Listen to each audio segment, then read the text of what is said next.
Hi all. Non వెజ్లో చేపల పులుసుకున్నంత craze ఏ కర్రీకి ఉండదు. అది మనందరికీ తెలిసిందే. మరి ఈ చేపల కూరని చాలా టేస్టీగా, చాలా తక్కువ ఇంగ్రీడియంట్స్ ఎలా తయారో ఇప్పుడు చూద్దాం. క్లీన్ చేసిన చేప ముక్కలు ఉప్పు, కారం, పసుపు, అల్లం పేస్ట్ వేసి ఇలా చూపించిన విధంగా కలిపి పక్కన పెట్టుకోండి. మనకు కర్రీకి కావాల్సిన ఉల్లిపాయలు తీసుకుని ఉల్లిపాయలు కట్ చేసుకుని పక్కన పెట్టుకోండి. కావాల్సిన చింతపండు తీసుకుని నానబెట్టుకుని పక్కన పెట్టుకోండి. ఒక పాన్ తీసుకుని దానిలో ఉల్లిపాయలు వేసుకుని ఈ విధంగా ఫ్రై చేసుకోండి. మసాలా కలిపెట్టిన చేప ముక్కలను ఇలా వరుసగా పేర్చుకుని కాసేపు మూత పెట్టి మగ్గనివ్వాలి.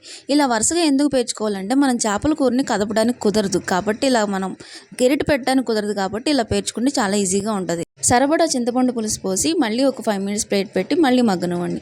ఇలా చింతపండు పులుసు పోసి మగ్గనివ్వడం వల్ల దానికి ఉప్పు, కారం, మనం పోసిన చింతపండు దానికి ముక్కకు బాగా పట్టి చాలా అంటే చాలా టేస్టీగా ఉంటుంది.